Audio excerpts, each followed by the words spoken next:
Today's Editor's Note podcast is brought to you by Black Bolt Speech Therapy. Stop speaking meekly. Learn how to make an Impact. using just your voice. To get started, holler at your local Inhuman representative today.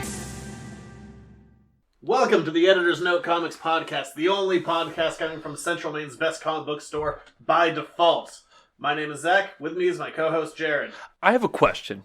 Okay. Our tagline for the podcast, Central Maine's only comic book Best. Best, okay. By default, like, is that because we're the only one, or is it just like, I feel like we're selling ourselves short here? Because you have to go an hour north or south to hit another comic shop. Okay, fair enough. I'm also the worst. You're not the worst comic book store. Like, by default. I think you're selling yourself really short. Yeah, so here we are, Tuesday night again for a podcast that comes out on a Wednesday. Episode 8? I think so. We're almost out of the single digits. We're getting there. We're growing. All right, as we do each and every week, we're going to get into the news. Before we get started, does anyone want to get out? It's time for the news. First bit of news for the week is I'm going to start off with the depressing thing. Artist and writer Darwin Cook passed away. When I woke up one morning, I checked Twitter, and for the store, my Twitter is basically just following creators, artists, all that. And everyone was talking about that Darwin Cook had cancer. It just came out that he was battling an aggressive form of cancer. Less than 24 hours later, everyone was still talking about it because he had died. It was literally less than a 24-hour cycle that it was announced to his death. Isn't it amazing how, like, Twitter seems to be like the go-to news source? Like, I feel like when I start my day, I check Twitter. Or if, like, I want to know what's going on in the world, I check Twitter. Yeah, this blew up. I just went, what the hell is going on? Like, why is everyone talking about Darwin Cook? Not that it's a bad thing, but when literally every single person is doing, like, something's going on. I think we've gotten to the point, too, like, where famous people, when they're trending, it's either, I feel like they've been arrested or they died.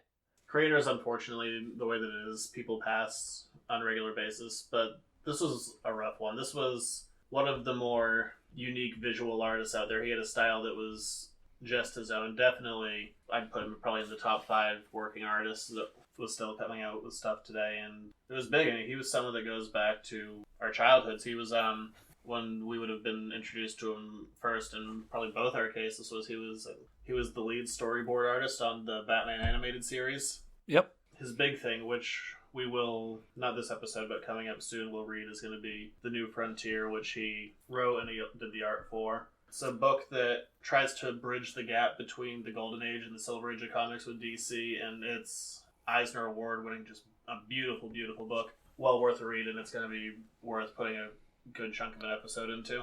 Any information on possible tributes coming out? I mean, the big thing to do at this point, there is an organization called the Hero Initiative. What that group does is, since most artists, writers, this is almost entirely freelance work, so, you know, when people are done working, most of them don't have health insurance or can't afford health insurance, and the Hero Initiative is a nonprofit organization that gives back to comic book creators who are in need of medical care, so that's a worthwhile organization. If anyone wants to do something, is to definitely go through the Hero Initiative. At least go check out the website. They really do a lot of good work. But I just wanted to start off with that. He did a lot of really good stuff.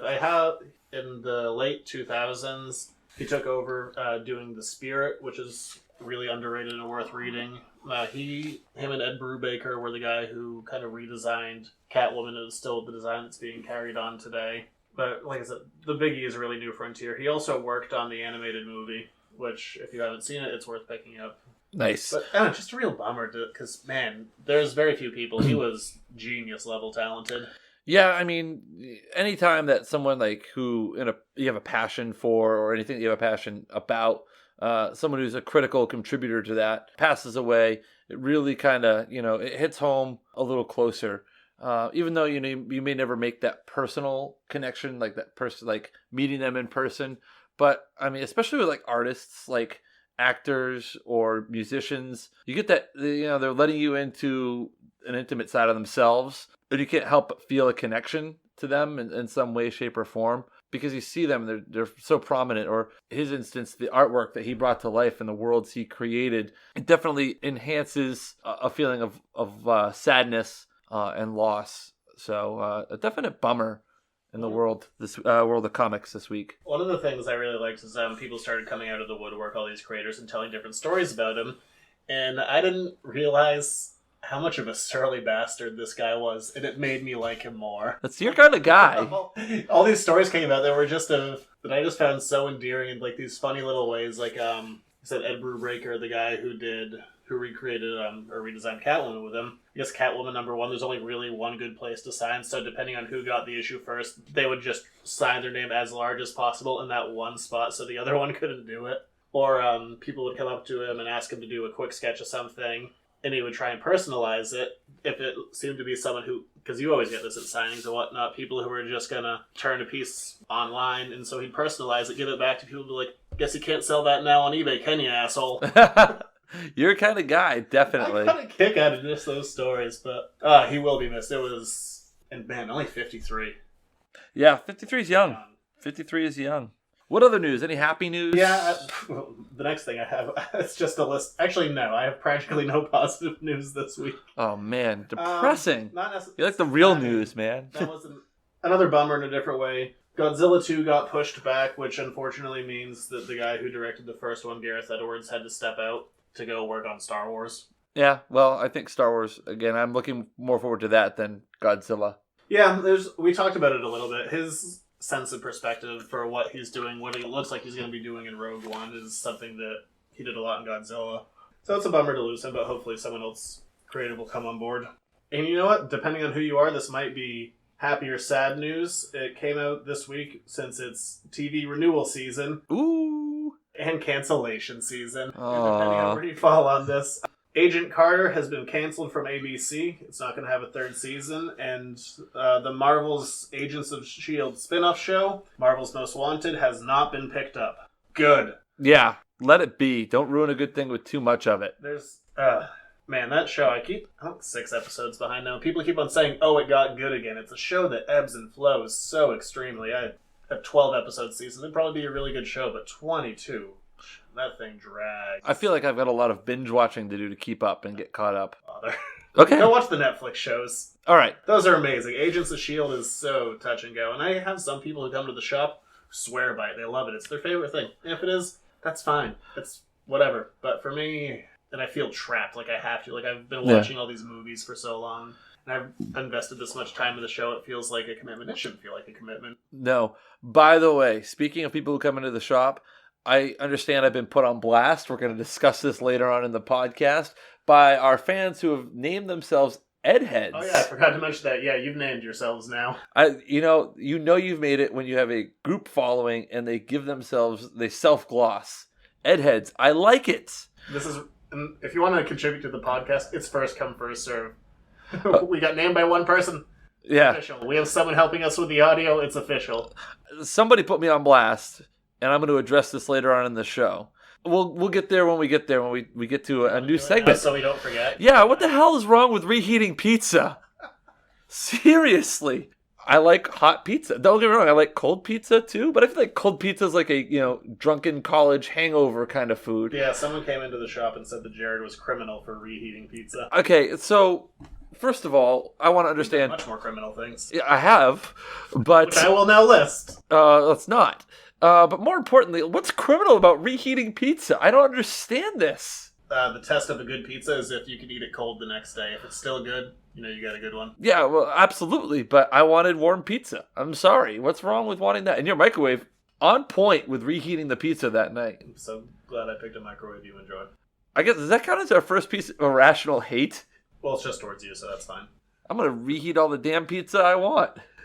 Get real testy about this. It's pizza. Forgiveness is divine, but never pay full price for late pizza. Let's stay on the Fox side of things. So, last year, a wonderful tragedy came out that was Fantastic Four. This movie is 100% garbage, but it is fascinating to watch. Would you put it in the same vein as, like, if you were, like, had to watch, if you were, like, forced to watch, would you watch Batman vs. Superman again, or would you watch Fantastic Four again? Well, there are at least parts of Batman v Superman that I like. Okay, so... But Fantastic Four, man, you've never seen a movie that is more of a train wreck where you can just see studio involvement and reshoots and just all these problems and seeing all the stuff behind the scenes. I mean, for a while, like my first Google search of the day would just be like, I'd look up Fantastic Four just to see what kind of a train wreck was going on. The reason that I bring up Fantastic Four and the beautiful travesty that it is, Simon Kinberg, the guy who produces the X-Men movies and he did the Fantastic Four movie, he came out, he's like, look, that first movie, it wasn't very good, but I want to do a sequel with the same cast. No. Fantastic Four or Iron Man 2? I like parts of Iron Man 2. So you really don't like Fantastic Four? No, it's amazing.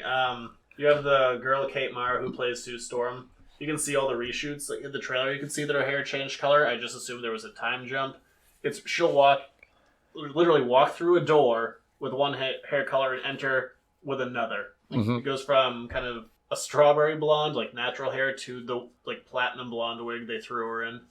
You've never seen a movie that also there's this part in the middle where it just blacks out and says, I forget, like a year later, 6 months later, something like that. And you've never seen a clearer, definitive line in a movie where reshoots then took place. Just burp, burp. It's insane. It's a terrible, but yeah, Fantastic Four 2. This is a terrible idea. All right, there we go. I don't know. We'll see. It'll be like the fourth Fantastic Four movie we've had in the last 10 years. People will talk about these movies like, well, why do they need to make another one? The reality is they do need to make another one. They need to make another one, and I'm not sure how many years it is, but X number of years in order to retain the rights. If they go so many years, then the rights revert back to Marvel. There was a Fantastic Four movie in the 90s that was produced by B-movie producer Roger Corman. The movie was filmed, completed, never released. It was only made to keep the rights. And everyone who worked on, like all the actors had no idea they were taking it seriously. The movie never saw the light of day. Oh, question. At what point do you think Marvel tries to buy the rights back? I thought they would have. I'm sure they have the money to do it, and I think it'd be great to see a Marvel treatment of the Fantastic Four. I've yet to see Marvel really swing and miss now that they've really got things going. Yeah, overall, well, Agents of S.H.I.E.L.D. I'm talking movies. Yeah. Last bit of news. Civil War is massive. It's up to $957.1 million. Yeah. Just a couple of weeks. They're going to cross $1 billion.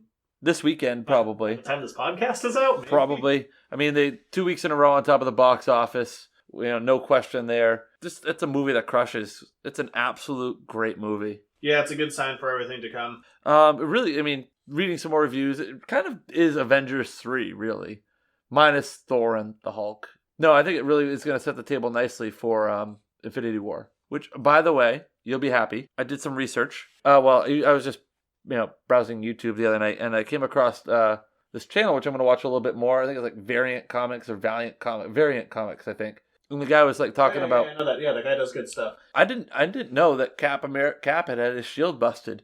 Yeah, so I think we may see the shield broken by the Infinity Gauntlet. You see that in Avengers Age of Ultron, when Tony has his vision, you see Captain America's shield broken in that. Oh, yeah. It's hinted at that it was Scarlet Witch that does it, because the shield is broken in the exact same pattern that Ultron's chest is broken when she rips his heart out. Why did the robot have a heart? Well, design flaw, to say the least. You could ask the same thing about General Grievous. Yeah. Sorry I brought up the prequels. Made me sad. You went from a smile to a frown immediately. You're so proud of yourself about, a design flaw in Ultron. Oh, the prequels. So with X-Men Apocalypse coming out in just a little under 2 weeks, we are going to get into the reviews of the first 2 movies of the prequel trilogy. I'm the best there is at what I do. But what I do best isn't very nice. It's time for an Editor's Note podcast review. Okay, getting in, the first one we're going to talk about is going to be X-Men First Class. Came out in 2011. As promised, at least partially, I'm going to be able to live up to the promises I made on the show. Some people let me down, and I can't do it all. I'm going to give a little bit of background of X-Men Origins in the comics. Are you hinting that I let you down by not reading the book this week? I am. We'll tie it in later with Apocalypse, it's fine. So it just means I have to give you another book this week to tie into next week's episode. Oh my god, so much reading. Thank God there are a lot of pictures. Which I understand I'm getting a lot of hate that I haven't read a lot of comic books either. You're not getting hate. I'm getting judged. No, that's kind of the point of the podcast. They're begging to replace me. Yeah, only one guy. Is it the same guy who thinks I'm a criminal for reheating It pizza? actually is. Yeah. Wow, he's got it out for me. So glad you have a nemesis. What have I done to upset this gentleman? It's like, I know more than him. Like, yeah, probably. There's a lot of people who know a lot more than me about comics. That's the point of the show. I We have would someone to learn. I would gladly love to throw down at trivia night with this guy, this gentleman. You're really good at trivia. I am. So take that, hater. Guy you don't know. Don't take your hate on me out on Zach by not going to the store, though. You should still go to the store. And he probably will to, like, vent. He'll be like, this week Richmond pissed me off with this stuff. I want to reheat some more food and see what else upsets him. Just try different food every week. I'm This week, a potato. I'm sorry I'm so salty toward this guy, but the pizza... This week, a I've been salad. called a lot of things for a lot of reasons, but never been called a criminal for reheating pizza. I teach teenagers. I've been called Mr. Douchebag. This guy's calling me a criminal for reheating pizza? Look, if you need to get a new internet handle, I think you just found it. At Mr. Douchebag. God. Okay, so X-Men Origins. X-Men were a little ways down in the Marvel line of as far as characters that were being created by Stan Lee. They were created by Stan Lee with art by Jack Kirby in 1963. Because we are talking about First Class, I want to compare the original teams. Do you know what it was? The original X-Men roster? I'm guessing it was, well, Professor X. Yep. Cyclops. Yep. Wolverine. No, not until the 70s. Let's see, who else am I missing? Beast. Yep, Beast was on it, so you got two. You got Cyclops and Beast. I'm trying to think of other X-Men. I'm going to round this out. Because I was thinking of the Pete Holmes sketch about the X-Men. I got Professor X, Cyclops, Beast. Iceman, Oh, Iceman. Angel, Angel, yeah, of course. and Marvel Girl, who would drop that later on as just Jean Grey. Ah, which is... Oh, she became Phoenix. Yeah, no, they called her Marvel Girl when she first started. Ah. It was Alright, so it was like name, so they dropped 2 for 6. That's good if you're like an athlete, like a baseball player. it. So bad and everything else. 330. I'd take that batting average 8 of the week. So that was the original team. The funny one to note the difference on is everyone essentially stayed the same except for Beast. When he started off, he wasn't all blue and furry. He was just a guy with really big feet and hands who was pretty strong and pretty acrobatic. Like, you know, Andre the Giant, minus the fact that Andre the Giant wasn't really acrobatic. Basically, yeah. Okay, I got it. His hair wasn't as curly. Would I have learned this if I'd read the book No. this week? Okay. Not the Beast thing. But would I have, like, known the whole original team? No. Okay. That's what I should do. I should just ask you questions related to the book you didn't read. Well, you know, again, a lot like my students, asking them questions to material they probably didn't read. In that first issue, we're introduced to the whole team, and they battle Magneto. A few issues down the road, Magneto would introduce what he referred to as, I want to say issue 4, I might be wrong on that, the Brotherhood of Evil Mutants, which Stan Lee has gone back and said, I wish I hadn't called them the Brotherhood of Evil Mutants, because Magneto wouldn't think of himself as evil. Yeah, I mean, Magneto thinks he's doing right. But, you know, a lot of people in the history of the world who are labeled evil or labeled bad believe that they're doing good things. Even, and they think that their ends will justify the means. Yeah, I can see where he's coming from, but it also kind of fits into that kind of character person. You know, Magneto believes what he's doing is right. Yeah, my Brotherhood of Evil Mutants. But whatever, it was so early in the run, I can't fault it. But that's just kind of a basic history of the X-Men. I talked a little bit about it in another episode, how the book was canceled and then went into reprints and then came back with Giant Size X-Men that introduced, at least Wolverine had been introduced into Hulk, but that was Wolverine's first X-Men issue, along with Storm, Nightcrawler, Colossus, a few others, Thunderbird, and the Japanese one, Sunfire. Let's call him Sunfire. I might be wrong. All right, well, if you're wrong, I hope that you receive some irrational hate. Yeah, it's fine. Okay. But that leads us into X-Men First Class. This is the 5th X-Men movie. I think also the lowest grossing. Yeah, different concept. I didn't hate the cast. I thought it was a pretty good ensemble. Oh, by the way, this came out 5 years ago, so spoilers. Yeah, if you haven't seen it. If you haven't at this point, you're probably not going to. Yes. Or maybe this will like get you to watch it. It's kind of like reading Wikipedia while you're watching the movie. Why would you do that? I've done it before and I've regretted it. I don't know. Did you like skip forward in the plot? Start reading, like, oh, that's what happens. Well, no, I just was like trying to like figure out what was going on sometimes, and I'm like, all right, we'll see what Wikipedia says, and then you just accidentally scroll all the way down. Look out! There's spoilers ahead! I like the ensemble. I think James McAvoy underrated as a young Professor X. So he shaved his head for the role, and like, you're not bald yet. Oh. So he's wearing a wig that whole movie. Yes. And, but it's kind of cool. It's interesting to see, like, the formation of the team. I like a lot of, I like Jennifer Lawrence. Yeah, they really did something different with Mystique's character there. She's a character who is generally ageless, but they have her being a small child in, what I guess would be the late 40s. Yeah. Because in the books, they have her going back a couple hundred years. She's an old lady. No, I like that. I like it. Kind of gets a feeling like it's a good origin piece. It brings the team together. It kind of gives a chance for people to grow.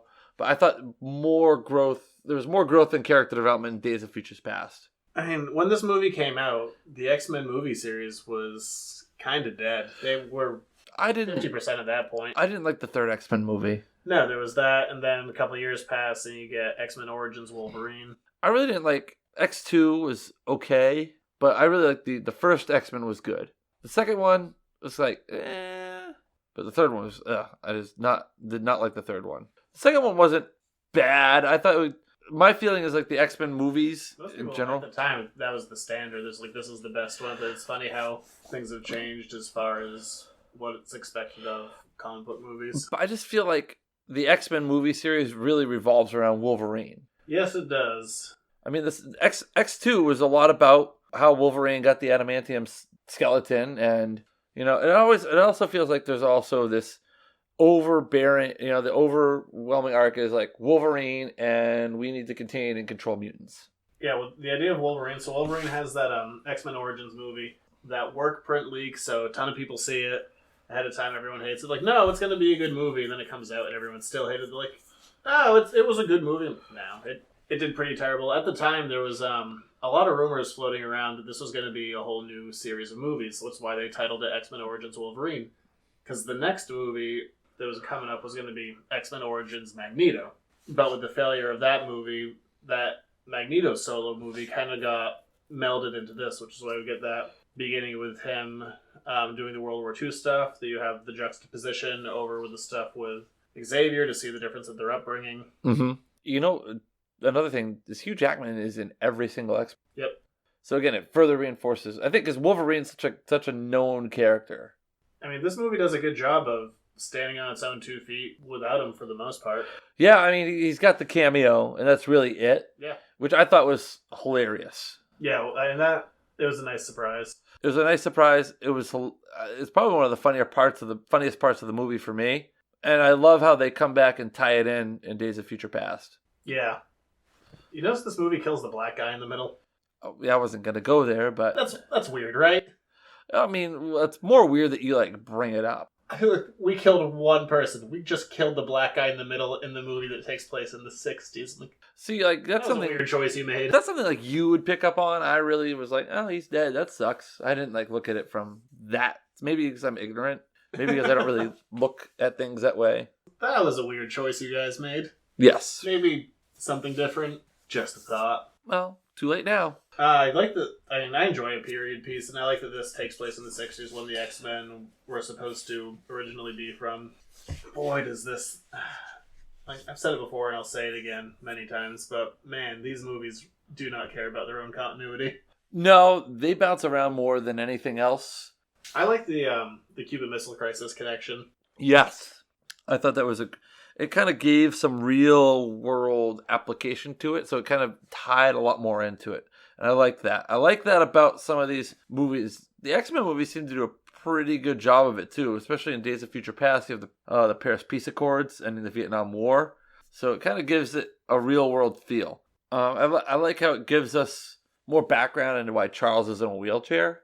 Yep, and just continues to make the continuity really weird. Yes. Like, how is he walking around in flashbacks? Or in the 80s in that Wolverine movie? Well, I think we get some answers, kind of, in Days of Future Past. But the other thing that Days of Future Past does is it changes the timeline completely. Yeah, but there's still a point where that timeline still happened. And all those weird mistakes still happened. And even that doesn't correct...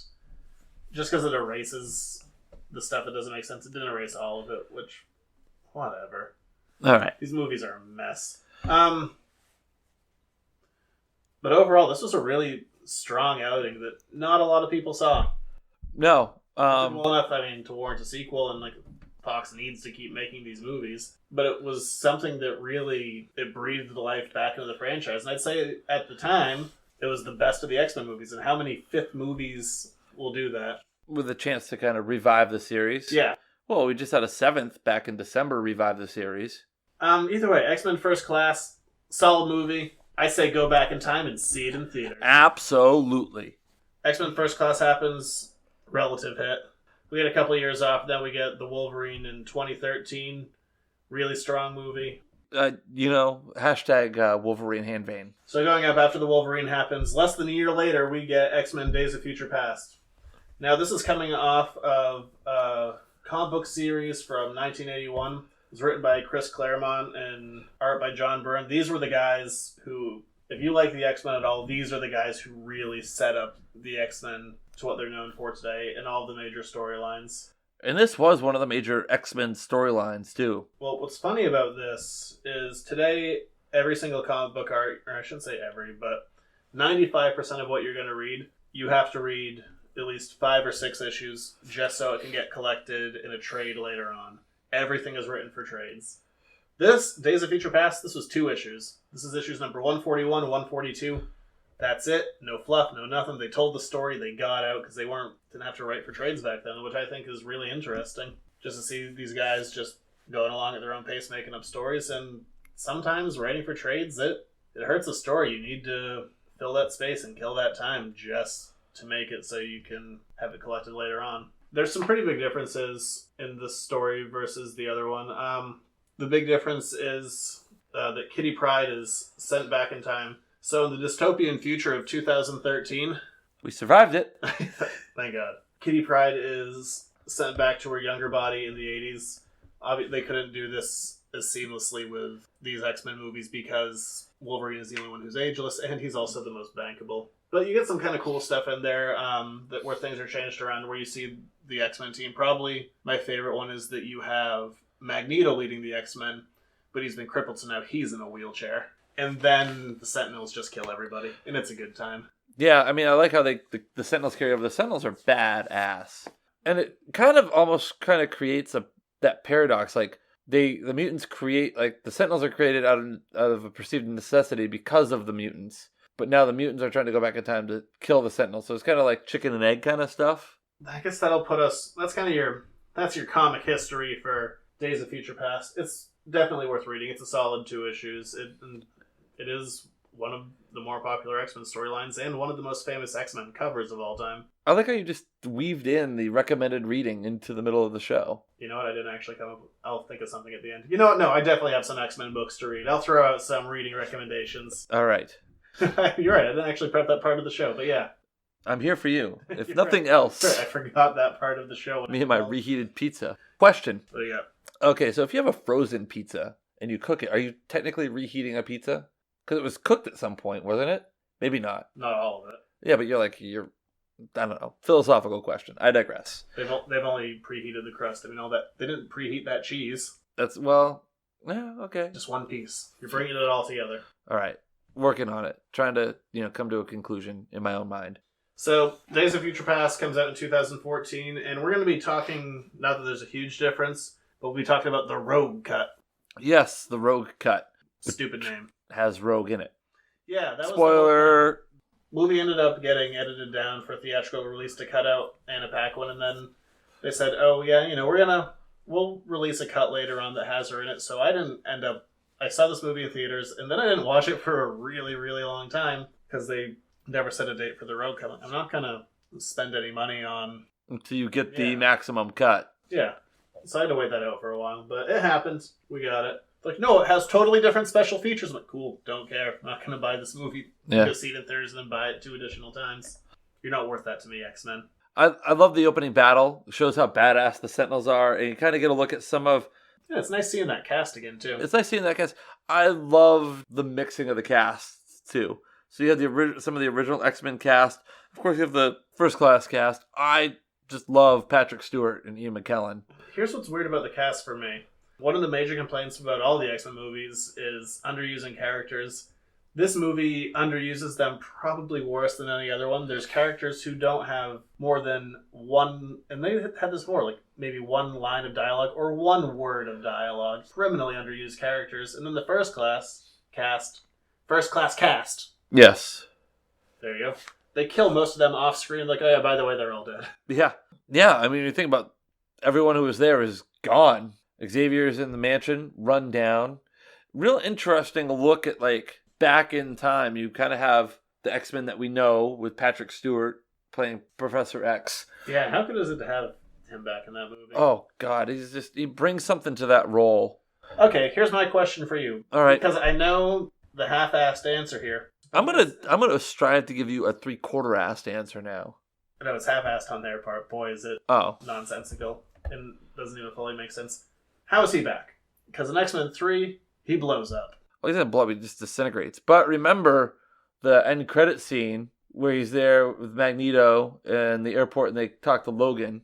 He said that. Remember, you're not the only one with special abilities or special gift. I don't know. I mean, that's a great question. But you know where where his powers of telekinesis are so impressive. Why can't he I mean, yeah, sure, he can manifest in a different host. Because remember, also in the end credit scene, you can hear his voice before you see him like in the wheelchair where he's frozen everybody.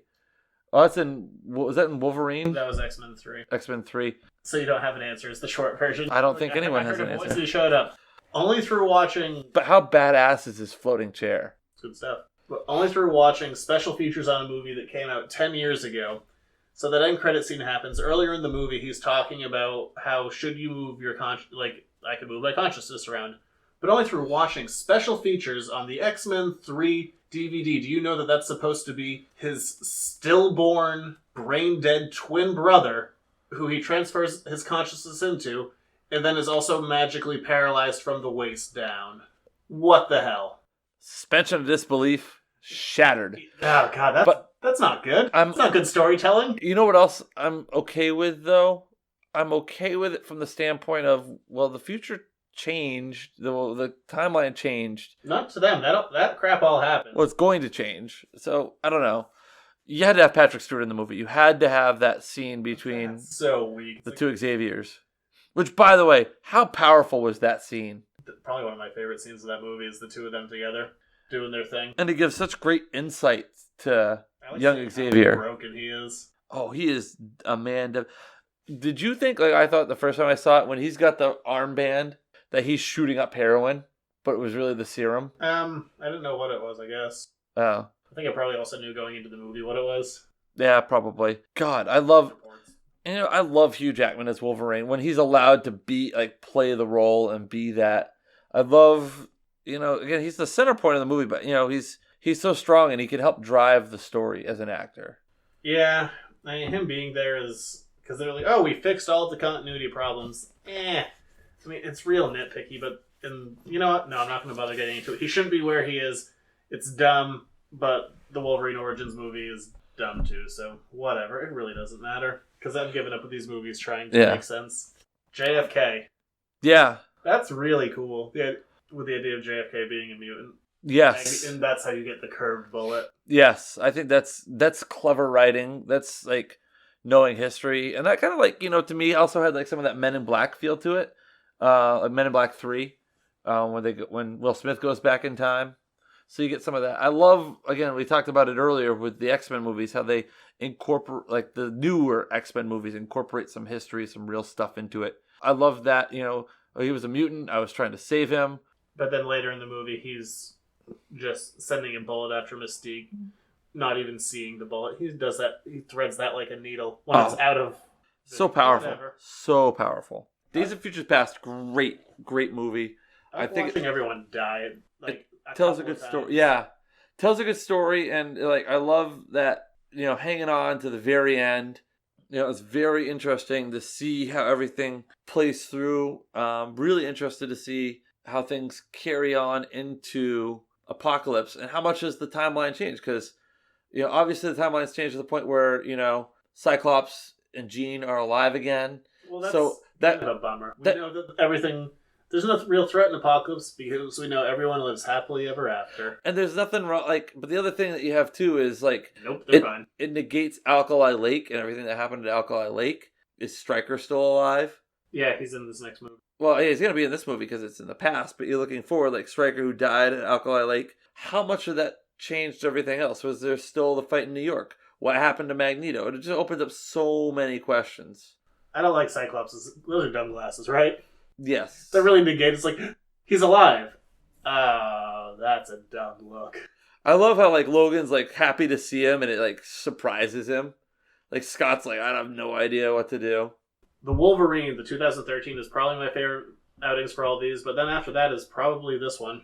So their last couple of movies have been their strongest. It tells a good story, and it's a good way to reset. It's a good passing of the torch. I know that, like, you know, to me, it kind of has a Generations feel to it, and I know you hate that movie. I don't hate it. You don't like it. I don't. Yeah, probably not.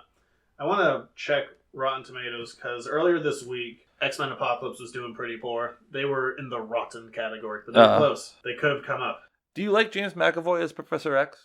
Yeah, I think he's good in pretty much everything he does. Oh, it's gone down. It's gotten worse. Do you like Reviews are Did you like him in Lion, the Witch, and the Wardrobe as Tumnus, the fawn? Yeah, at the time it worked. He was a young boy then. A young fawn. He was. Prancing through the wood of Narnia.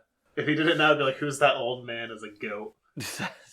That's probably how you'd be anyway, that old man as a goat. How unfazed. I'd be very phased with that. I would have run away. He's not a goat, though. He's a fawn. There's a difference. I would have run away so fast. He's got goat legs. Plays a whatever the flute thingy that they play is. Fife? Maybe, yeah, a fife. We'll go with that. A fife. I don't know woodland instruments. I'm not in tune with the woodland folk of the woodland realm.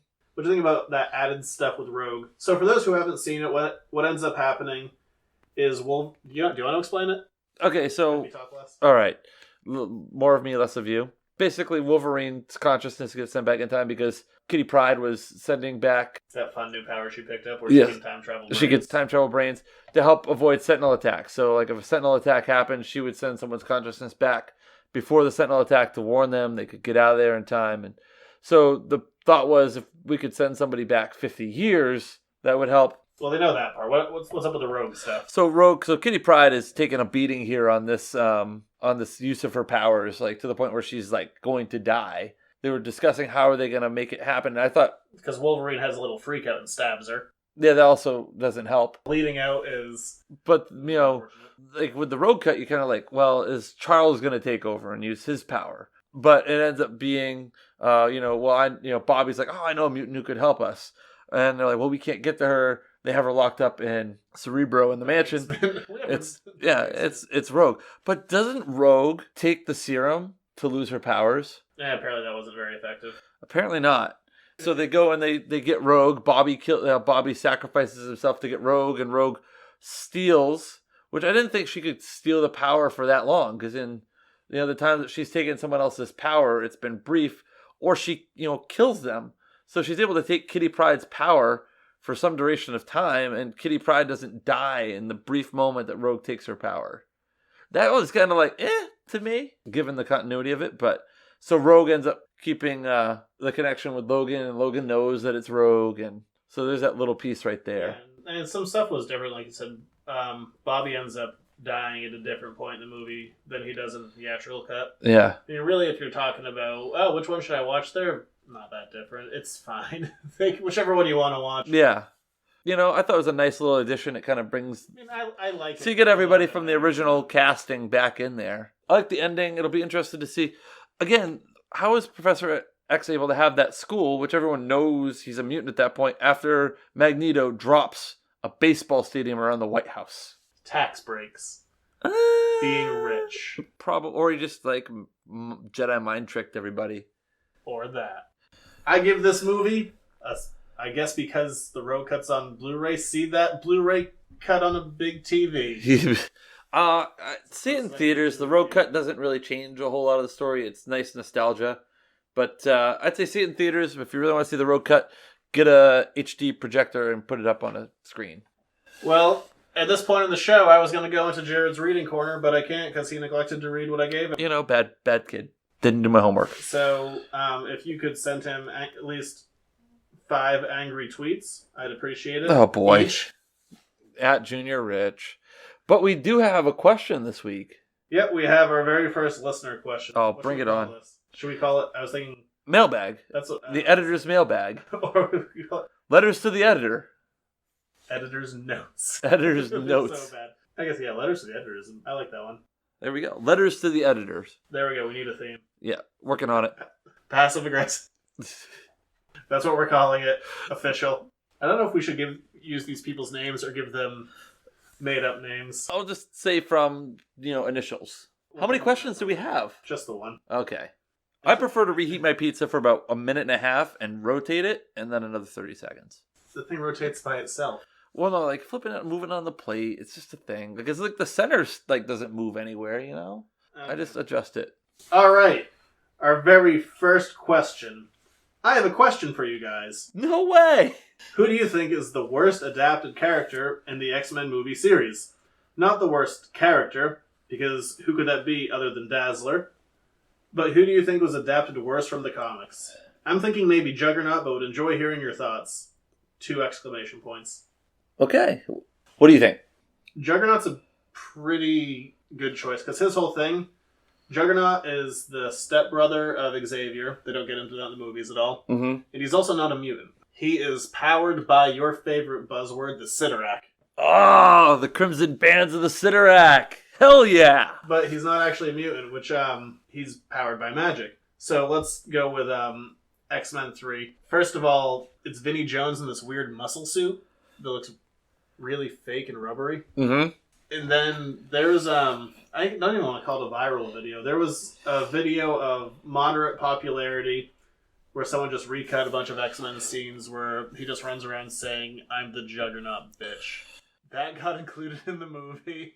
Don't you know who I am? I'm the Juggernaut, bitch! With my limited... So you're agreeing with... No, I'm getting there. Okay. And then the end of... So they have Leech in the movie who's leeching all their powers. And he zaps the Juggernaut powers so he can't run at a wall through them. Because the Sidorak's whole thing with him is he's the unstoppable Juggernaut. Like, once he starts moving with the forward momentum, nothing can physically stop him. But with this, he's not a mutant, so that kid shouldn't have been able to do anything. It wouldn't have mattered. So he was pretty poorly represented in those movies, I agree. But he's not going to be my choice. But what do you got? Well, again, I have limited knowledge of... More if you had done your reading. I would have, I know. So I'm going to go, least favorite character. Or, the character I feel like it didn't represent well. It didn't feel like it fit well. And it would be or they didn't utilize well enough. And it's going to be the lizard teleporting guy from the first one? Second one. Which one did they break into the White House? Nightcrawler? Nightcrawler. I felt like there could have been some more with Nightcrawler. And Quicksilver. I'd like to know more about Quicksilver, which we're going to get. So I feel like Quicksilver... Nightcrawler's thing was accurate to a point. Well, they didn't really get into him. He's a very swashbuckling character. He likes to run around with a couple of swords. Yeah. And also his mother is Mystique, which would also make Rogue his half-sister, because Mystique is also Rogue's mother. Nice. And Quicksilver. Plop, here's Quicksilver. He played a short role. I'd like to see more. I would like to have seen more out of him. So I guess my answering of the question, which I really didn't answer, I kind of went in a roundabout way. He's very spastic in that movie, but in the books he's always been very much a hot-headed kind of character. He's just always mildly aggravated at everyone. Yeah, I just thought there could have been a lot more done with Quicksilver in that setting. And again, it's also weird because you've got that weird crossover because we also have Quicksilver in the Marvel Cinematic Universe in a totally different way. Yeah, and those were announced when it was announced that they were both going to be using that character. They announced it a week apart, so there was this magical week period. Will the universes connect? And no, womp womp. My answer to this is going to be Sebastian Shaw from X-Men First Class, played by Kevin Bacon. Now, Sebastian Shaw in the comics, he's has this weird obsession with kind of Victorian era clothing, and he runs the Hellfire Club, as he also does in the movie, but he does it in a very different way, and they're very different characters. And his power set is he absorbs kinetic energy, so you can, which you have a little bit, but it it doesn't make him weirdly explosive like he does in this movie. You really can't hit this guy. He'll just absorb it, and then he'll just hit you back that much harder. And like he has this weird Victorian garb and this very particular way of speaking. And in First Class, he was just Kevin Bacon in an ascot. He also was never a Nazi that didn't age. That was weird. And they really just kind of took the powers and kind of took the name. Created a bastard child of a character. I thought about this question for a little bit, and there's some kind of, I think, a little more obvious ones, like you could say Deadpool or Colossus, but the reality is these characters like that eventually got their due and were done properly. And taken good care of. Yeah, versus Sebastian Shaw, who is... He's not the most popular... He's not a super, super well-known character. They kind of took advantage of that, and I don't know, for me, and when I see Kevin Bacon in a role, I don't usually get that engrossed with this performance. I usually just see Kevin Bacon. Footloose. Yeah, he just stood out, and the whole thing was weird. So I'm saying Kevin Bacon as Sebastian Shaw is the worst comic to movie adaptation in the X-Men universe. There it is. Let's put a smile on that face. This week's suggested reading. Reading recommendations. Yep. So reading recommendations for the X-Men, and this is what I'm going to... When we come back around to this, I think we'll probably not do it next week, and we'll tie it in for when we do the Apocalypse review. What I gave Jared was... The Astonishing X-Men. Astonishing X-Men Volume 1 Gifted. This was a series that came out in 2004. If you're looking for a jumping-on point for the X-Men, this is pretty much it. It doesn't weigh you down too heavily with the lore. It spends time with the characters, and you get to get a real good feel for that universe. And where at least that small core group of characters is at. As previously mentioned, if you want to take a read of Days of Future Past, that's a good one. And going into Apocalypse, if you know X-Men a fair bit, go read Age of Apocalypse, that whole arc. If you're not fairly well versed in X-Men, don't. It will be weird and confusing. Get lost easy. Yeah, it's not new reader friendly. It's you know this and you know it well. All right, good information. Where can we find you? Time to plug. Yes. Find me on Facebook, Twitter, Instagram. If you want to go into the shop and verbally harass me. Yeah. At Editor's Note Comics and all those. EditorsNoteComics.com. Over on YouTube and iTunes. For iTunes, please rate and review. I'm still not seeing... Like, subscribe, comment. At this point, I know a fair chunk of you who are listening to the show. I'm going to start calling you out by name. Oh, personally. boy. Oh, boy. That's just on a first-name basis. Yeah. I'm also afraid that I'll run out of people after. Yeah, Water Street and Hollow Elf for the shop. Oh, by the way, you tweeted out today about new King Kong stuff. Put it in your weekly poll. Yeah, no, that's just me. I'm just excited for... There's going to be... You love all things Kong. Look, the short version is there's very little in the original Kong canon. There's the movie, there was the thing that came out in 2005, and there's going to be this prequel series that's being sanctioned and signed off on by the family of the guy who made it. So there's really only... And they've cut out the sequel, Son of Kong. There's really only two things out there right now. There's about to be the third thing since 1933. I'm excited. Nice. Love that monkey. All right. Where can you send your hate to Jared? At Junior Rich, not at Mr. Douchebag. I forgot about that. Bringing it back. Yes, sir. Yeah, at Junior Rich. All right, that'll do it for this week. We need you come up with a sign out this week. I I did it last week and it was bad. I don't know. I came up with our mailbag segment. Letters to the You did editor. better than me there. We will see you next week. No, not feeling that. Usually I'm more creative, but man, I have got to pee really bad. Sign out. Peace.